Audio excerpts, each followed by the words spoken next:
itu bulan April, berarti 3 bulan berikutnya sekitar April, Mei, Juni, Juli lah beliau meninggal. Terus tahun 2023 kemarin makam Mbah Depok itu ternyata dibongkar. Jadi saya jadi kaget juga waktu itu. Saya ke Semarang ketemu dengan istrinya si teman saya Agung itu. Ternyata karena Agung itu punya syahadah asli dari Habib Lutfi dan makamnya itu ternyata kosong. Itu testimoni pertama. Jadi itu menjadi keyakinan saya dalam mensikapi satu, yang kedua mengambil keputusan saya sama keluarga saya bahwa aku yakin bahwa Habib itu bukan dzurriyyatur Rasul. Itu pertama. Yang kedua, pada bulan Juni kemarin, Kang saya sedikit lagi. Pada bulan Juni kemarin, 1 bulan yang lalu, saya diamanati dari orang tua saya disuruh menjual mobil Panther tahun 97. Nah, ada teman Muhyiddin Purbalingga berdomisili di mana, di Bojongsari, nelpon saya, Kang, nyun sewu, saya mau lihat mobilnya. Akhirnya mobil itu saya parkir di garasi, terus saya lihatkan si orangnya itu bilang, ini yang mau beli bukan saya Kang, tapi Habib Salim dari Selawi. Nah, akhirnya karena Habib saya tetap hormat, karena saya pernah punya guru, Habib Lutfi itu guru saya tahun 87 sampai tahun 90 waktu saya aliyah, saya mondok di pondok pesantren Ribatul Mutalimin di Pekalongan, di Nahrawi. Jadi saya tiap seminggu sekali itu terus saya tiap hari Minggu itu saya selalu ikut rutinan tempat Habib Lutfi, Sibut Duro sama Rotib Al-Hadad. Jadi 2 hal itu yang saya ikuti selama 3 tahun saya ikut Habib Lutfi. Sudah lebih dari 4 menit. Terus nggak apa-apa. Melanjut yang tadi, yang bulan Juli tadi, akhirnya Habib Salim dari Selawi itu mau beli mobil saya. Itu pas hari Jumat. Saksinya ada istri saya, ada Muhyiddin yang dari Bojongsari namanya Cak Husen. Terus waktu sholat Jumat, saya bilang, Beb, ini Jumat, tolong Jumatan dulu bareng-bareng gitu. Ternyata Habib Salim itu bilang musafir gitu. Dari Selawi ke sini, saya bilang, itu terserah ente, Beb, mau musafir atau tidak, yang penting saya sudah mengingatkan. Habis Jumatan saya ngasih makan, saya kasih makan, saya belikan makan. Itu ngobrol sampai lebih dari jam 4, artinya sudah waktu asar sudah selesai. Artinya di situ ada Habib, ada Cak Husen yang memang tidak sholat Jumat, tidak duhur sampai asar. 2 hal itu yang menjadi keyakinan saya bahwa ternyata memang nggak mungkin kalau dzurriyyah Kanjeng Nabi itu syariat tidak melakukan. Jadi pasti itu bukan dzurriyyatur Rasul. Jadi begitu. Sisi ilmu nasab itu berdasarkan kitab-kitab yang ada di abad ke-5, ke-6, ke-7 itu kan sudah ada kitab. Jadi kitab nasab di abad ke-5 Hijriah. Ketika Alwi itu katanya wafat tahun 400 Hijriah, itu sudah ada kitab nasab yang ditulis namanya Tahdhibul Ansab karya Al-Ubaidili. Kemudian Al-Majdi di abad ke-5 itu karangan Al-Umari. Kemudian ada Muntaqilatul Talibiyah karya daripada siapa itu, Muntaqilatul Talibiyah. Itu tidak ada nama Ubaid disebut sebagai anak daripada Ahmad bin Isa. Kemudian pada abad ke-6 ada kitab yang disebut dengan kitab Asy-Syajarah Al-Mubarakah. Sama juga tidak ada nama Ubaid disebutkan sebagai anak Ahmad bin Isa. Ahmad bin Isa-nya ada, disebutkan anak-anaknya, tapi tidak ada disebut Ubaid punya ayah nama Ahmad bin Isa dan ditulis sebagai turun Nabi, tidak ada. Di abad ke-7 ada kitab Al-Fakhri. Di abad ke-7 juga ada kitab Al-Asili. Ada abad ke-8 kitab As-Sabatul Musad. Abad 9 kitab Umdatul Talib. Itu tidak ada semuanya itu yang menyebut Ubaid itu adalah anak daripada Ahmad bin Isa. Lalu kapan mereka itu mengaku sebagai turun Nabi? Ya di abad 9. Ada seorang Ba'lawi namanya Ali bin Abu Bakar As-Sakran. Dia menulis sebuah kitab namanya Al-Burqatul Musyiqah. Lalu dia menuliskan silsilahnya sampai ke Rasulullah. melalui Ahmad bin Isa itu. Jadi tertolak di situ. Tertolak karena tidak berdasarkan kesamaan data antara yang diakui dan yang telah dicatat oleh para ulama di abad sebelumnya. Nah, dari situlah kecurigaan itu kemudian membawa saya untuk meneliti lebih jauh setiap nama-nama itu yang diklaim oleh Ba'lawi sebagai imam. Ubaidillah itu jadi Imam Ubaidillah. Dia seorang mujtahid, sama dengan Imam Syafi'i gitu. Saya cari di hari hidupnya Ubaidillah, yaitu 383 Hijriah dia wafat. Ternyata di abad itu tidak ada satupun kitab fikih yang mencatat nama Ubaidillah sebagai imam. Kitab sejarah di Hadramaut, di Tarim, yang menyebutkan nama seorang ulama namanya Ubaid tidak ada. Tidak ada sama sekali. Baik Ubaid maupun anaknya Alwi yang katanya seorang muhaddis, perawi hadis, tidak ada disebutkan. Alwi punya anak namanya Muhammad, tidak ada, ini orang fiktif semua. Muhammad punya anak namanya Alwi, fiktif juga, nggak ada orangnya. Alwi punya anak namanya Ali Qoli Qasam, nggak ada orangnya itu. Sejarahnya ditulis itu pada abad 10-11 dengan begitu tinggi beserta keramat-keramatnya, tidak terverifikasi di dalam kitab-kitab di mana dia hidup. Berbeda dengan Syekh Abdul Qadir Al-Jailani. Syekh Abdul Qadir Al-Jailani ada di abad ke-6, itu kitab abad ke-6 mencatat orang yang hidupnya bareng bahwa di Baghdad ada seorang Ibnul Jauzi. Ibnul Jauzi itu satu masa dengan Syekh Abdul Qadir Jailani. Ibnul Jauzi menulis kitab, dia mencatat nama Syekh Abdul Qadir Jailani, seorang ulama besar, pengarang kitab. Kemudian dia ahli dalam bidang ilmu tasawuf. Doharat karamatuhu alal mala, keramat-keramatnya muncul di hadapan orang. Itu dicatat. Itu bukti bahwa sosok ini ada. Tapi kalau seorang yang hari ini dikenal ulama besar di abad keempat seperti Ubaidillah, tapi sama sekali tidak ada jejak-jejak peninggalan, baik berupa tulisannya maupun ditulis oleh muridnya, ataupun diceritakan oleh orang lain yang semasa hidupnya dengan dia, maka sosok itu tidak bisa dikatakan sosok yang eksis, tetapi dia adalah sosok yang fiktif.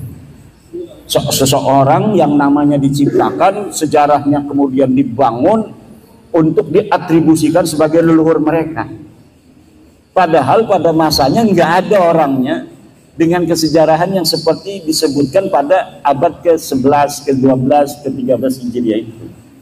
Kebanyakan kitab-kitab Ba'lawi yang menerangkan tentang leluhur mereka itu dikarang sejak abad 9, tapi belum rapi sejarahnya oleh Ali As-Sakran di abad 9, 895 Hijriah. Kemudian diperbaharui, ditambahkan kisah-kisahnya oleh kitab Al-Ghurar karya Ali Khirid Ba'lawi pada 960 Hijriah. Kemudian ditambah lagi lebih sempurna sejarahnya itu, jadilah Faqih Muqaddam itu di dalam kitab Al-Masra'ur Rawi abad 11. Nanti di abad 12 ngarang lagi lebih hebat lagi keramat-keramat sampai Mi'raj segala macam itu. Semakin lama semakin dibikin sejarahnya yang glorifikasinya lebih tinggi dari sebelumnya. Nah, kenapa kita bisa mengatakan seyakin-yakinnya mereka palsu? Karena glorifikasi itu. Jadi karena mereka rajin menciptakan sejarah sendiri yang tidak sesuai dengan sejarah masa lalu, akhirnya kita mudah memverifikasinya. Karena orang yang membuat sejarah di hari ini, misalnya saya mengaku berguru kepada Kiai Sahal, sementara orang-orang yang ada di Kiai Sahal kan tidak sendirian, ada murid-muridnya Kiai Sahal. Nanti muridnya ditanya, apa betul ada seorang nama Imaduddin muridnya Kiai Sahal? Tidak ada. Karena apa? Seseorang tidak akan berdiri sendirian. Misalnya lagi Bapak ngaku-ngaku 2024 sebagai anggota PWI pengurus Kabupaten Purbalingga, kan ada SK-nya.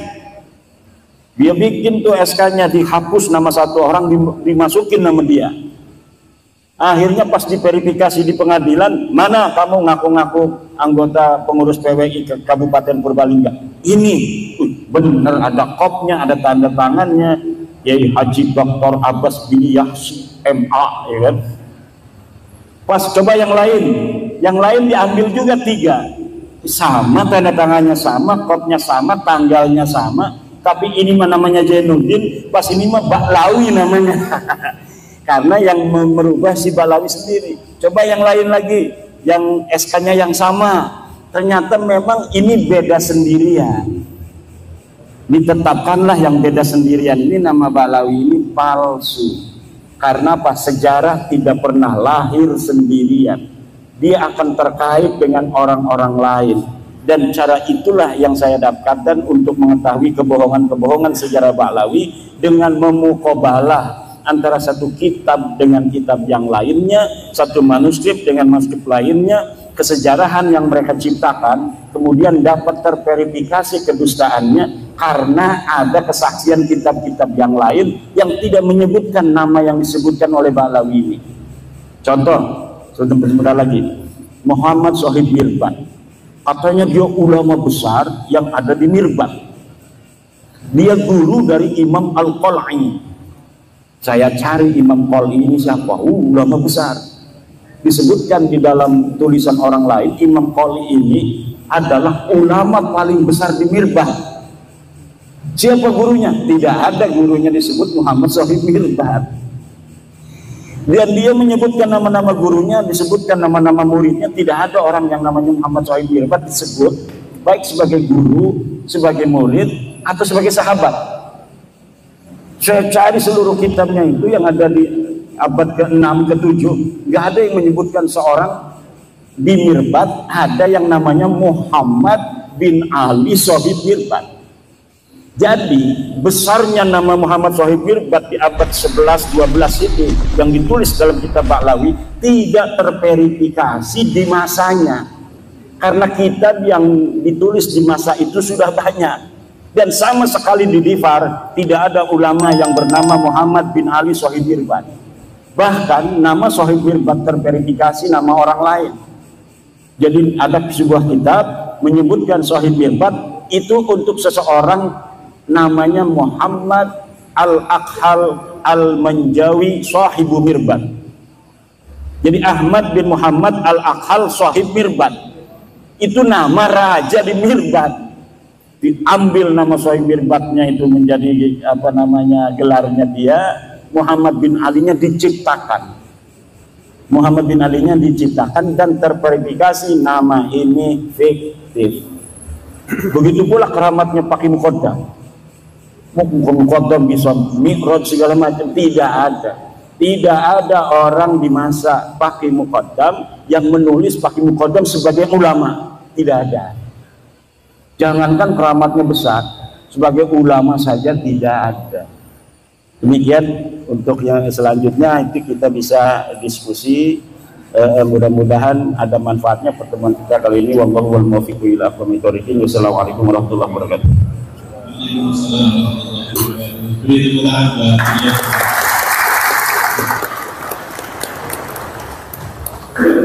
Terima kasih. Yang selanjutnya langsung saja kita langsung pada sesi diskusi dan sesi tanya jawab. Sebelumnya kita sepakati terlebih dahulu ya, acara kita maksimal sampai jam 5, maksimal sampai jam 5. Monggo untuk pertama soal ibu wilayah Pak Wahid.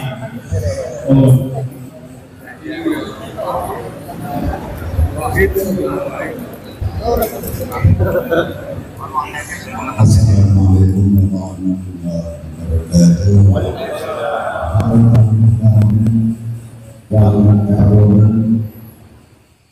Kita memuliakan sebelum fadhil karomah Kiai Haji Imamuddin Usman Al-Kandani dan guru saya sebelum fadhil karomah Ustaz Sahal Kiai Haji Sahal Abdullah Al-Hafidh dan lain-lainnya. Kita bisa disebutkan satu persatu. Yang pertama, Romo Kiai Maduddin. Saya memperkenalkan dulu, nama saya Wahid Wahyudi.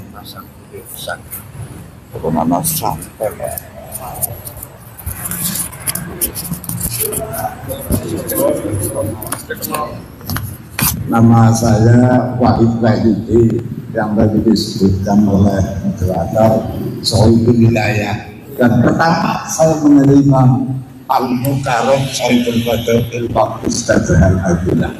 Saya mengucapkan banyak-banyak terima kasih atas pencerahannya yang ditunggu-tunggu oleh warga NU, karena saya lahir juga NU. Di perut ibunya saya juga NU, tapi alhamdulillah saya tunggu-tunggu guru-guru saya juga merasa ketakutan. Kalau ada Habib bagaimanapun tetap dihormati karena mengaku dzurriyyatur Rasul. Nah, kok dari dulu udah ada Pak Imaduddin, Pak Kiai kok dari dulu tidak ada. Tapi bukan nopo-nopo, terlambat, lebih baik terlambat daripada kecepatan masuk rumah sakit. Filosofinya dari kendaraan. Saya teringat barangkali salah apa betul, saya sih dari dulu kurang senang sama Habib. Guru saya itu mengajarkan begini, kok nanti salah ya kalau mandi direvisi. Jadi yang punya unek-unek sama ya nggak usah bertanya, mau kok teman, oke? Itu kata guru saya, laisal ansub binasan walakinnal ansub bil ilmi wal amal. Sehingga itu saya senang sekali, karena dengan ilmu kita tahu, apalagi tadi diberikan pencerahan oleh Al-Mukarram sangat luar biasa. Kok yang bangkit, kok yang di pinggir kali Lawing dulu, bukan di pusat. Padahal kita menunggu sudah babak belur. Pak Kiai sudah babak belur, Kiai seluruh Indonesia. Tapi kok PBNU-nya kok diem-diem saja, kayak umpetan gitu loh ya.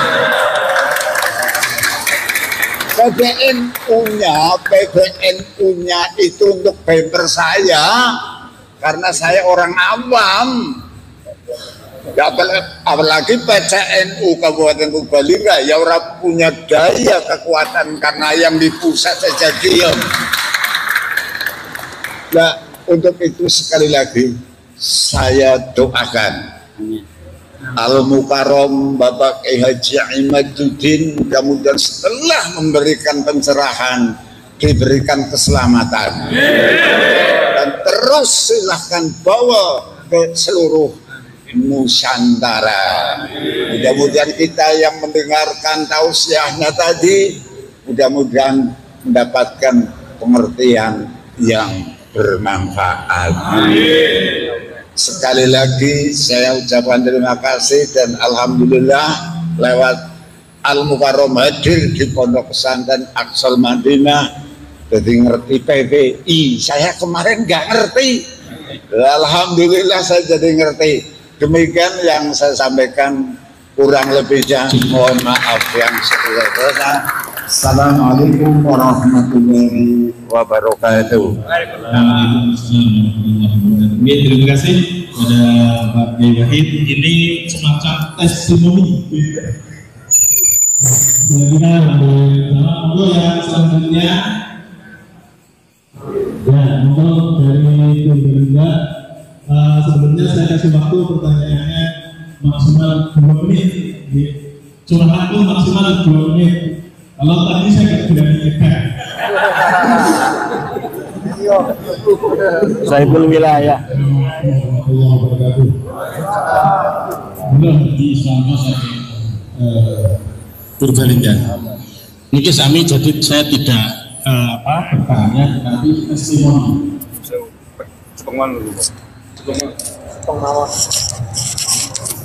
testimoni apa yang saya alami sendiri.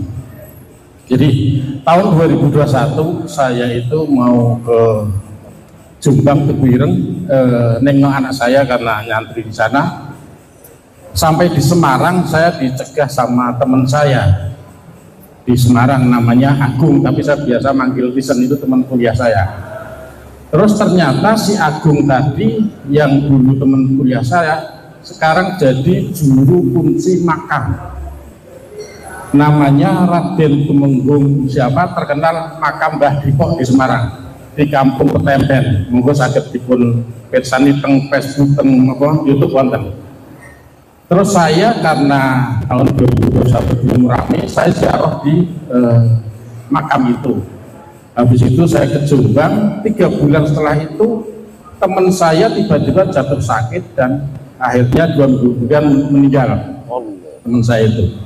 Tetapi beberapa hal yang dapat saya sampaikan di sini, waktu saya ketemu dengan teman saya itu, hampir tiap tahun teman saya itu setor hasil infak makam itu ke Abah Lutfi bin Yahya Pekalongan.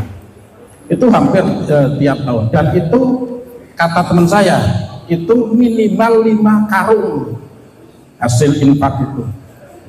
Nah, dilalah tahun karena teman saya sudah meninggal tahun 2021, itu bulan April, berarti 3 bulan berikutnya sekitar April, Mei, Juli lah beliau meninggal. Terus tahun 2023 kemarin makam Mbah Depok itu ternyata dibongkar.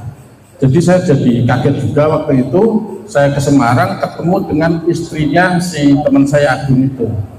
Ternyata karena Agung itu punya syahadah asli dari Habib Lutfi dan makamnya itu ternyata kosong. Itu testimoni pertama.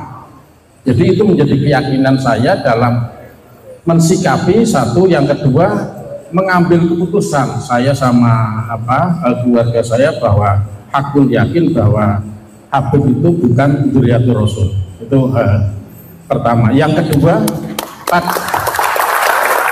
pada bulan Juli kemarin, Kang saya ini sedikit lagi. Pada bulan Juli kemarin, 1 bulan yang lalu, saya diamanati dari orang tua saya disuruh menjual mobil Panther tahun 97.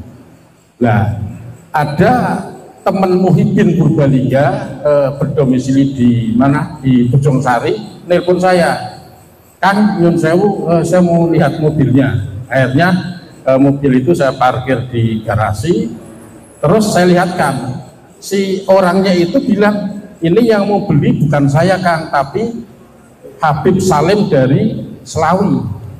Nah, akhirnya karena Habib saya tetap hormat, karena saya pernah punya guru, Habib Lutfi itu guru saya. Saya tahun 87 sampai tahun 90 waktu saya aliyah, saya mondok di pondok pesantren Ribatul Muta'alimin di Pekalongan, di Nahrawi.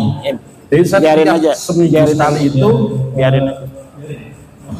Terus saya tiap hari Minggu itu saya selalu ikut rutinan tempatnya Habib Lutfi, Sibut Duror sama Rotib Al-Hadad.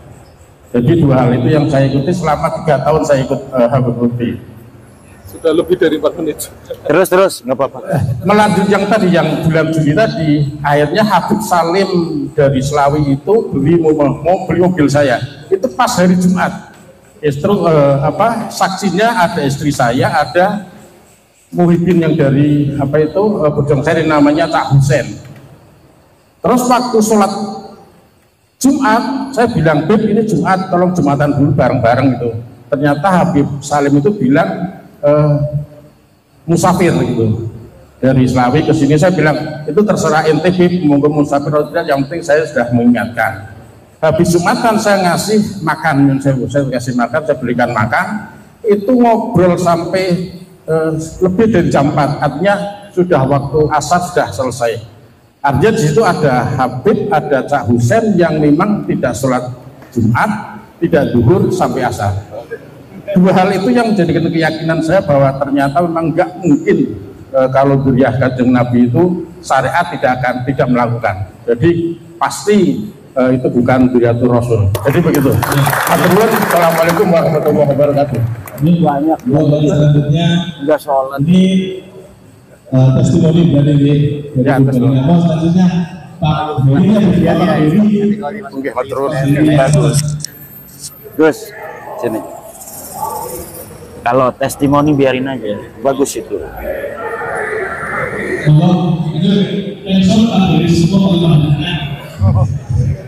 Karena untuk pelajaran yang lain bagus. Jadi pertanyaan tapi testimoni bagus. Nanti di YouTube-nya bagus. Assalamualaikum.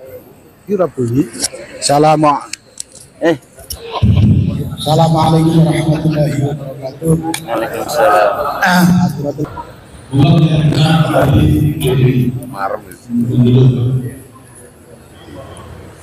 Assalamualaikum warahmatullahi wabarakatuh. Yang saya hormati Kiai Imad, yang saya hormati Sohibul Mahad, Kiai Sahal.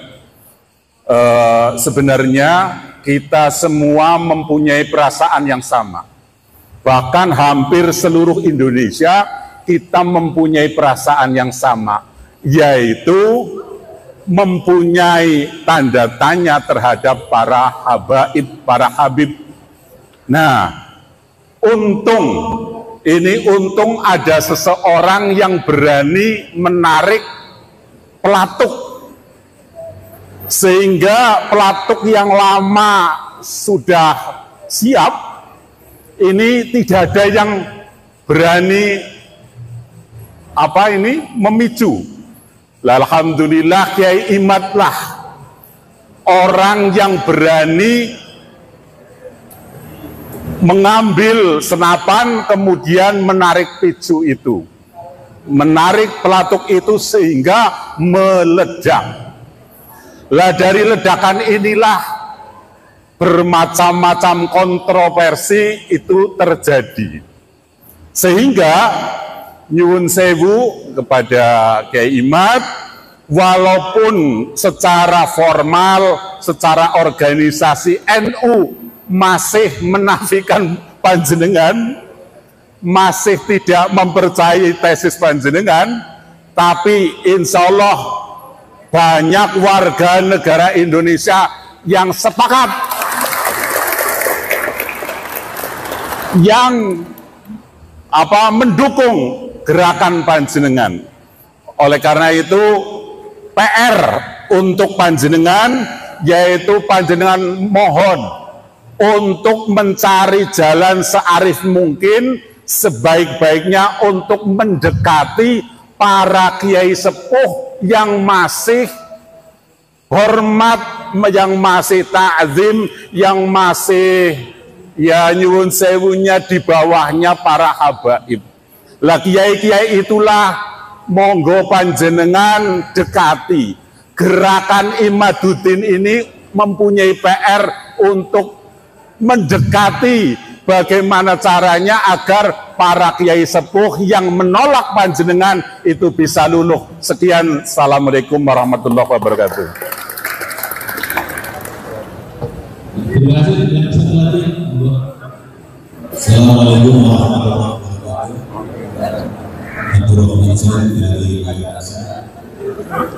Terima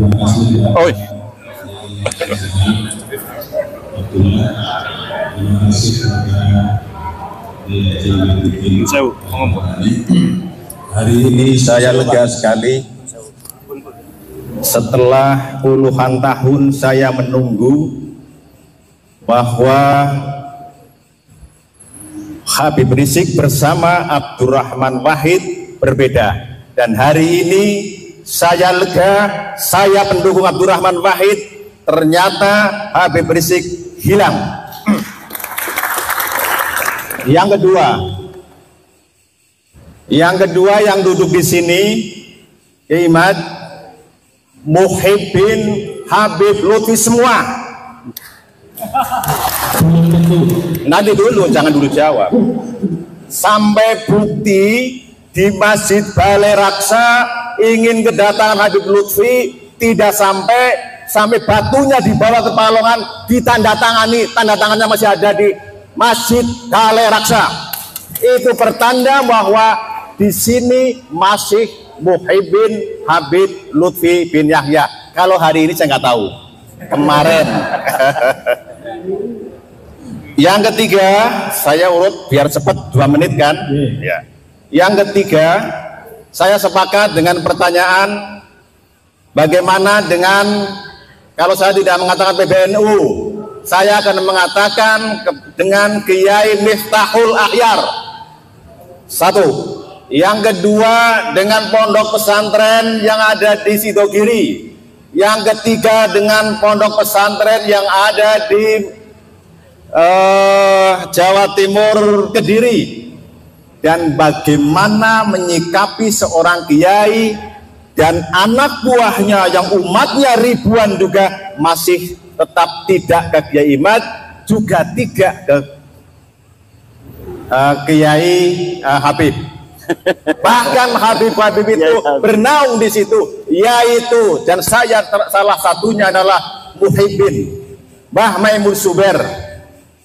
Tapi saya sudah menentukan sikap, saya mendukung Kiai Imad. Mbah Maimun Zubair beserta kiai-kiai di bawahnya belum ada yang memberikan sikap tegas. Itu yang di tengah-tengah. Kemudian ada di Kediri, ada yang di Peloso itu, kemudian di Sidogiri. Bagaimana sikap kita ditambah dengan Kiai Miftahul Akhyar, langkah-langkah itu. Kemudian saya sampaikan jazakumullah khairul jaza, semoga Kiai Haji Sahal Abdullah panjang umur, manfaat sebagai panutan kita. Yang kedua, Kiai Haji Imaduddin Al-Bantani, terus saya dukung perjuangannya sampai kapanpun untuk menegakkan kebenaran. Dan terakhir, kemarin masih diharamkan tentang tes DNA. Hari ini saya terjawab walaupun baru sedikit oleh pembahasan Kiai Sahal Abdullah tadi pada waktu tentang menerangkan salah satu sirnya Allah adalah tes DNA. Saya menyimpulkan seperti itu. Maka saya bangga hari ini ada sedikit terjawab tentang yang mengharamkan tes DNA. Wallahu muwaffiq ila aqwamit thoriq. Assalamualaikum warahmatullahi wabarakatuh.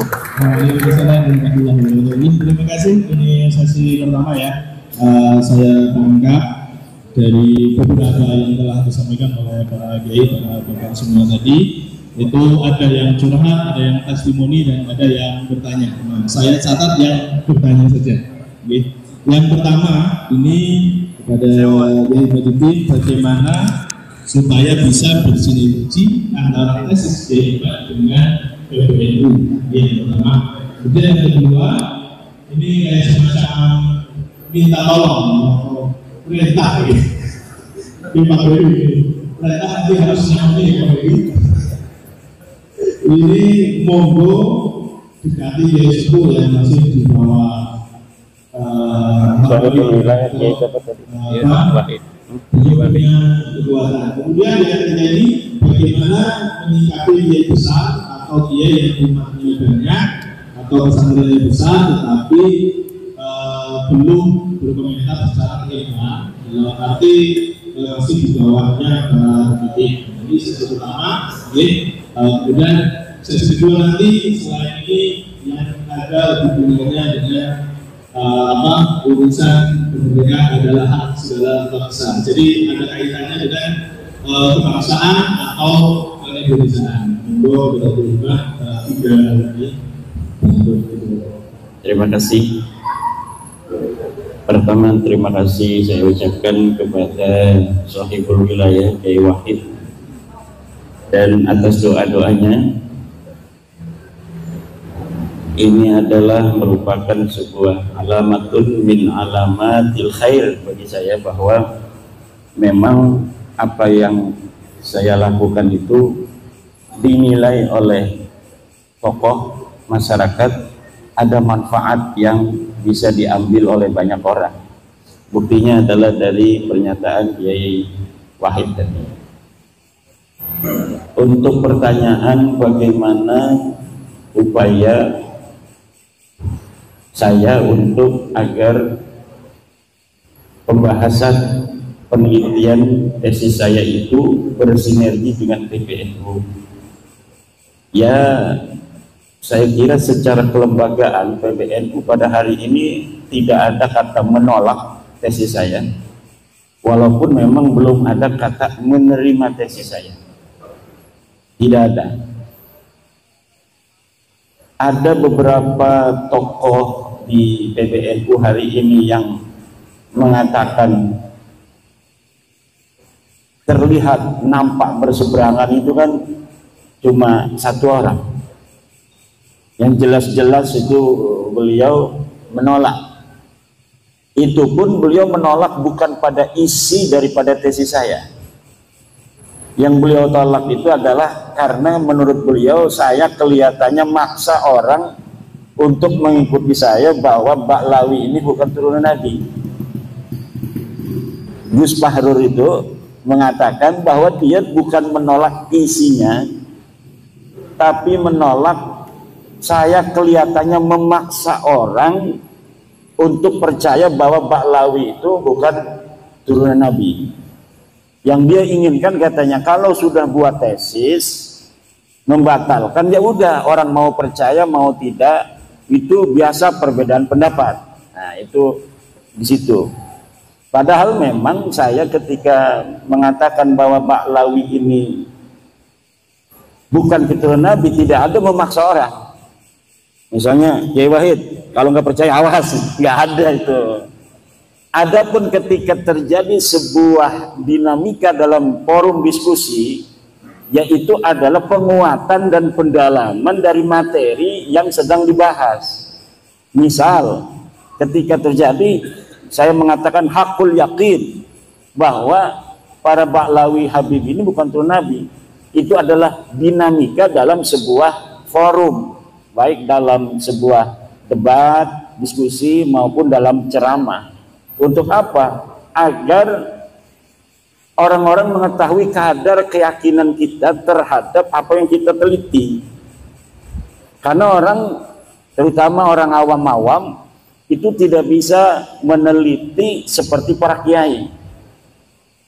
Kiai kan bisa baca kitab. Ketika saya menyebutkan kitab, dia bisa verifikasi kitabnya. Benar nggak apa yang saya sampaikan? Saya sebutkan ini ke dalam kitab anu, dia bisa pelajari. Oh benar. Dalam kitab anu, oh benar. Oh dalam kitab anu, oh benar.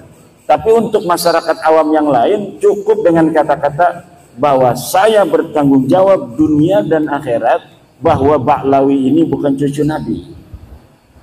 Jadi ada apa namanya itu perbedaan di dalam tekanan dalam bagaimana kita memberikan sebuah keyakinan kepada apa audien bahwa apa yang kita teliti ini berdasarkan daripada keyakinan secara ilmiah yang saya yakini. Gitu. Jadi itu di PBNU. Bahkan saya apa namanya itu kan di PBNU masih teman-teman di LBM itu banyak yang mendukung, bahkan ada yang mengatakan hampir 98% mereka semua mendukung dari bahwa memang harus ada verifikasi bagi setiap saja orang yang mengaku keturunan Nabi, dan bahwa tes DNA itu presisi di dalam menentukan dia keturunan garis laki seseorang di masa lalu atau bukan. Nah, adapun pernyataan orang tua kita Rais Am Kiai Miftahul Akhyar, itu beliau menegaskan bahwa itu bukan pernyataan seorang Rais Am. Beliau sendiri yang mengatakan itu katanya pernyataan saya sebagai Miftahul Akhyar. Coba masih ada pidatonya itu dalam rekaman pengajian beliau setiap hari Jumat, pengajian hikam, bahwa pernyataan itu bukan pernyataan beliau sebagai seorang Rais Am, tapi beliau itu pernyataan sebagai seorang ilmuwan Miftahul Akhyar. Itu menurut kata-kata beliau sendiri. Jadi orang tua kita Kiai Miftahul Akhyar ya sama dengan kita. Kita sebelum ada orang misalnya saya sebelum meneliti itu, bahwa ya Habib ini turunan Nabi. Rumah saya itu ya sering didatangi Habib-Habib walaupun tidak dawir. Karena ada seorang Habib punya nenek ya masih keluarga. Dulu itu masih neneknya ya orang sana, orang kampung saya. Jadi sering ada Habib-Habib yang di rumah. Kemudian hari ini pun ada Baklawi yang tetangga saya. Ya tidak ada apa-apa. Bahkan ketika apa namanya itu ada masalah pribadi, dia dengan tetangganya di perumahan ngontrak itu mau diusir sama tetangganya karena urusan pribadi. Kakak saya yang ketua MUI Kecamatan Kresek yang membela dia. Tiap hari itu Baklawi itu nongkrongnya di material paling besar di Kresek yang kakak daripada ibu saya. Namanya material Pasir Indah. Itu tiap hari Baklawi itu nongkrongnya di situ, temenan dengan apa namanya anak daripada kakak ibu saya itu. Jadi tidak ada masalah. Kalau misalnya apa namanya urusan secara kemanusiaan, yang jadi masalah adalah ketika dia mengaku keturunan Nabi kemudian minta uang dengan memaksa dan sebagainya. Nah, jadi tidak ada urusan pribadi di dalam masalah penelitian nasab para habaib ini. Ketika kita sudah mengetahui bahwa seseorang ini adalah bukan turun Nabi, hukumnya wajib bagi siapa saja untuk memberitahu kepada yang lainnya. Hanya itu saja beban saya untuk mau pergi lama-lama ini beberapa hari meninggalkan santri saya. Karena sebuah kewajiban ketika kita telah memberikan sebuah kesimpulan dan kita juga setelah meyakini seyakin-yakinnya mereka bukan turun Nabi, kemudian banyak saudara-saudara kita terutama kiai-kiai di kampung-kampung yang mendapat mudarat dari pengakuan mereka itu, karena kita semua pengen mendapatkan syafaat dari baginda Nabi kan, akhirnya dimanfaatkan oleh oknum-oknum ini untuk kepentingan mereka dengan pengakuan mereka. Maka dengan adanya apa sahabat-sahabat PWI dari Banser yang luar biasa, setiap hari tambah ini mereka tugasnya itu adalah untuk menjaga orang-orang pejuang-pejuang yang sedang berjuang, yang bukan hanya saya, sudah banyak sekarang yang berani untuk mengatakan baik di media sosial maupun di pengajian-pengajian yang ketika dianggap tidak sejalan dengan para habaib itu mukibinnya datang kan, itu PWI di situ langsung apa namanya melindungi. Lain ini tugas yang sangat apa namanya mulia dari PWI dari Banser di seluruh Indonesia ini sekarang mulai, walaupun paling masif di Pulau Jawa, paling masif lagi itu adalah di daerah Jawa Tengah dan Jawa Timur. Ini paling hebatnya mungkin di Jawa Tengah ini Solo Raya dan Banyumas Raya ini, Purbalingga, Banyumas ini luar biasa. Jadi prototipe daripada perjuangan kita hari ini. Kalau dulu perjuangannya langsung dengan perjuangan senjata, sekarang perjuangannya dengan perjuangan pemikiran. Termasuk Kiai Sahal ini perjuangan pemikiran, perjuangan dana, perjuangan mungkin akan banyak orang yang mukibin itu nanti mencela, mencaci, itu harus siap ya. Jangan senyum-senyum aja ini. Saya itu wajah saya udah nggak ada rupa orang itu di Facebook itu. Saya biasa-biasa aja, karena saya menganggapnya itu wajar. Seorang Nabi Muhammad SAW saja itu kan luar biasa. Innahu sahirun kadzab dan lain sebagainya. Ada lagi sahirun majnun, ya, gila dan lain sebagainya. Jadi hal-hal yang semacam itu pasti akan ada konflik, walaupun sekecil-kecilnya pun akan ada konflik. Ya semacam ini konfliknya, mertua dengan menantu, mertuanya dukung saya, menantunya belum, atau sebaliknya mertuanya dukung Habib, menantunya dukung saya, jadi ada konflik sedikit. Itu pasti dalam kebenaran itu ketika diungkapkan akan terjadi clash. Nabi Muhammad siapa dulu tuh yang saling apa namanya tidak akur? Keluarganya Nabi. Abu Thalib, Abbas, Hamzah, ya kan? Abu Lahab, ya berbeda-beda. Yang langsung menerima hanya Hamzah, Sayyidina Hamzah.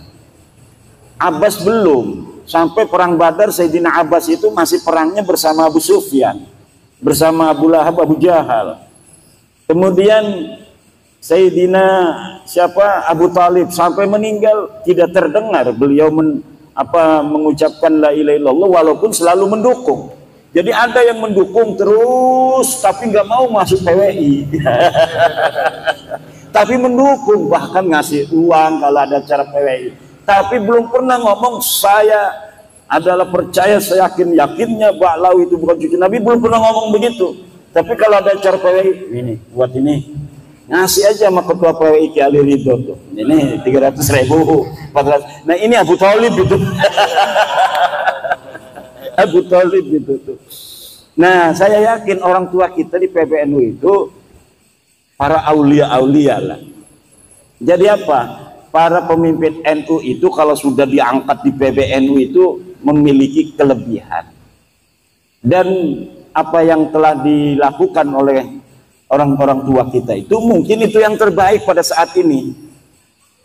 Itu yang terbaik untuk kita semua. Coba misalnya kalau baru misalnya 2 tahun yang lalu tesis saya ini PBNU dulu yang nerima, dikaji oleh PBNU, diputuskan betul Habib ini bukan turun Nabi. Sedang di bawah orang belum paham apa yang akan terjadi. Bisa di demo betul-betul besar-besaran PBNU. Kemarin aja ada yang demo itu. Kalau kemarin urusannya urusan ecek-ecek gitu, urusan sedulur itu, biasa NU itu sedulur itu nanti beres lagi itu orang-orang sedulur semua. Urusan sedulur PBNU dengan warga NU, NU dengan NU tidak akan mengeluarkan mereka dari NU bagaimanapun konfliknya. Itu kehebatan orang NU. Konfliknya nggak bakal bikin PBNU tandingan kecuali Idrus Ramli. Nggak ada. Sekarang pun Idrus Ramli udah nggak berani ngomong NU garis lurus, nggak berani dia. Saya omongin terus NUGL. Wah enggak, kami enggak NUGL katanya. Mana katanya kitab sejamannya tentang NUGL. Emang enggak, tapi kan mereka bikin grup Facebook dulu. Grup Facebook NUGL, bikin sebuah web NUGL. Tapi hari ini mereka nggak mau. Pak Lutfi Basori nggak mau disebut NUGL sekarang. Itu hebatnya NU. NU ini adalah jam'iyatun mubarakatun. Jam'iyatun mubarakatun. Organisasi yang penuh keberkahan. Insya Allah pada saatnya semua warga NU akan sepaham dengan kita semua bahwa Habib ini bukan keturunan baginda Nabi besar Muhammad Sallallahu Alaihi Wasallam. Apalagi tuh pertanyaannya?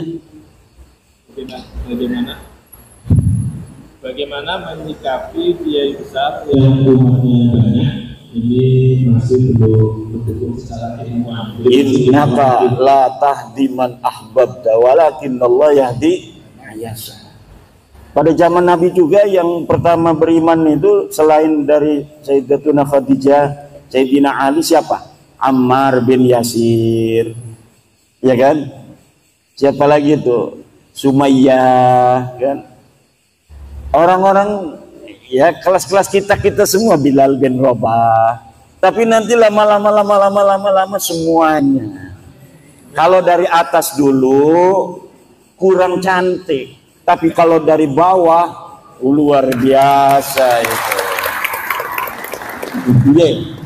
Nah, saya setuju tentang tadi antara Sayyiduna wa Maulana Abdurrahman Wahid dan Rizik Syihab.